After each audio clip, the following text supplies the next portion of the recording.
Hey, so we're just walking to the store to get some groceries. And so far, every time we go to the store, it doesn't seem like anything is missing, you know, because locally it seems like they resource all their products. I realized that a lot of the things that are missing are non-essentials, like, you know, German cars or Nike shoes or an iPhone. Because every time we go to the store, there's always local products that seem to be resourced from here. A lot of the products I've tasted are really tasty. They're smaller, I guess, because they're non-GMO. But I've tried the best tomatoes, the best radishes, the best dill, and probably the best air, because there's so many parks and trees, and it's definitely not a polluted country. Maybe there's some trash in the outskirts. I have this image of Russians being as this like evil people, or kind of like white supremacy Russians, whatever, because that's the only thing they showed you in the TV or anywhere in the media.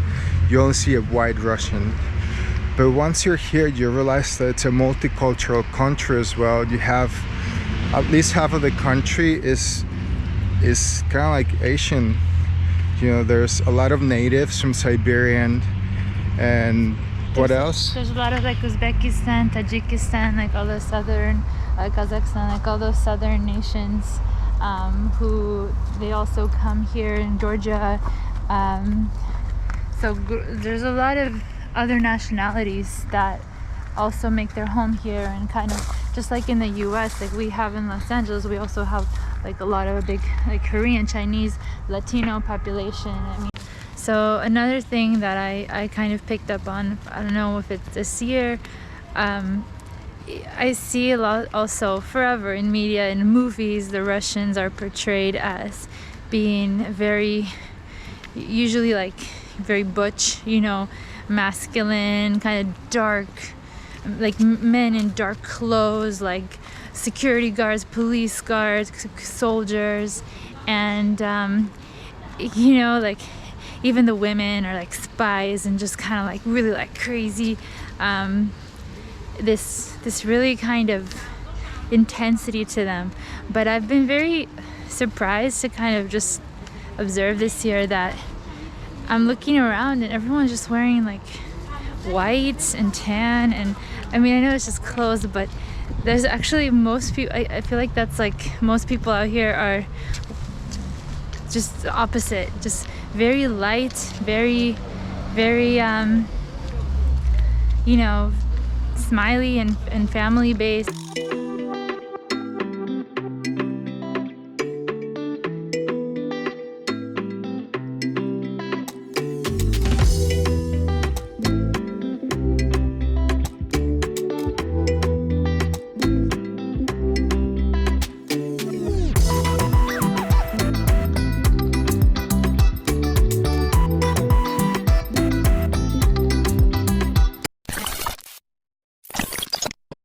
These are these very tasty berries that grow here, that is only grow here that I know.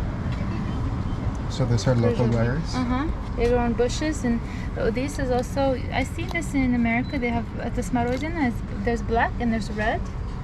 Это кружовник. What about this? It's a type of black grape.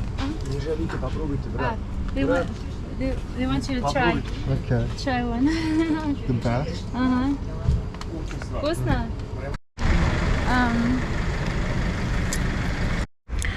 So now we're going back to the house, and again, just plenty of trees. And what I've realized, or what Anja has told me, is that a lot of these buildings are kind of like traditional Russian buildings. But I don't know what she means. What I mean is that in between these Soviet style buildings, which are there's like these 5 stories. Behind me, like you can see right here, they have these gates. They have 4 in each long building, and in between there are trees, endless trees, wonderful playgrounds for children to play together and get to know every other child in the neighborhood, and it's a very communal feel. Okay. With the pigeons.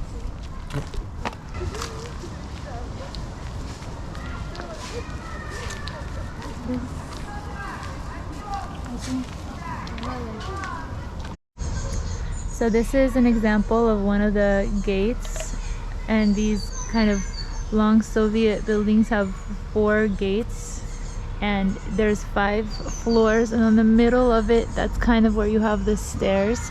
These ones do not have an elevator usually, and so there's about 2 apartments on each side. So basically each gate has 4 apartments that they go on, and they always have like a little bench that you can kind of sit on in the front. So often grannies or grandpas will come and sit here in the front of their yard. There's a playground, and so there's this long house right here, there's a house right there, there's these ones. These are 9 stories. They're a little bit bigger, but they're also kind of same feel. And so there's several playgrounds scattered throughout these kind of you know, driveways, and it's just super, you know, family and community based. And then there's I mean, this particular place, there's a school, there's like a preschool over there, and then there's a school a little bit further over there. So it's just a lot of the time it's very common for people to spend their whole lives outside.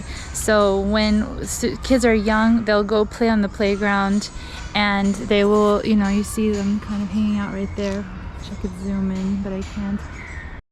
So basically people grow up here. They're young and they play, and when they're grown, they kind of still, you know, have their kind of turfs and stuff, and even then they have kids, and their kids play while the older people sit around the benches and socialize and kind of hang out.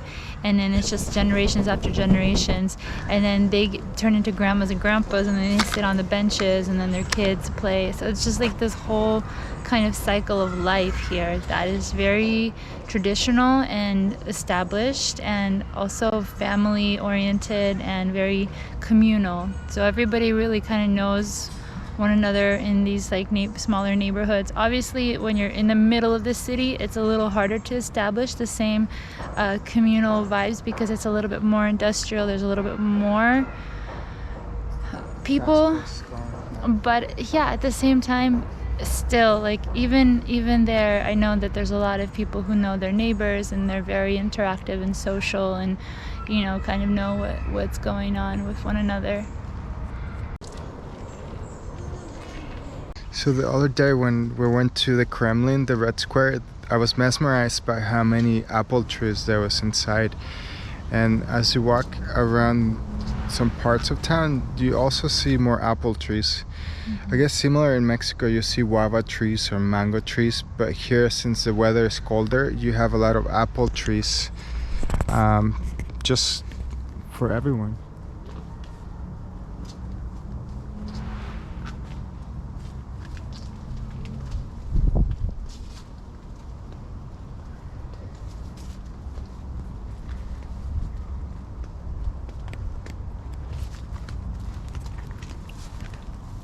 Is that an apple tree? This is called Krasnororsk. This is something that we actually have this in the US as well. But so this is a really medicinal plant. It's a wonderful thing. My grandpa taught me when I was a little girl, whenever you scrape your knee and get a cut, you rip it off, spit in it. So you rip this like thick part, spit in here, and stick it on. And after that, it helps. It actually helps heal your scratch, and it helps everything go away. So it's a wonderful plant. Maybe apple trees are really normal here, but to me it's such a new thing to see an apple tree. Because in Mexico, I've never seen an apple tree, neither in America or in the United States of America. Because America is the entire continent, not just that little square. But they do grow there. It's just in the north. We're in the Southern California, so we don't see apple trees in our region. We see a lot of cactuses. I guess if you go up north to like maybe Oregon or Washington or whatever, maybe you start seeing apple trees there. But here what's really nice is that like they plant a lot of them in the yards, especially in the schools. So even around September when they get into harvest season, you know, kids can just go and pick them and eat. Yeah, it's like fruit for the people, from the people, I guess, because I guess someone threw From the people, for an the apple people. for the people to the people trees. So there's more graffiti here. I see still English or Roman letter graffiti.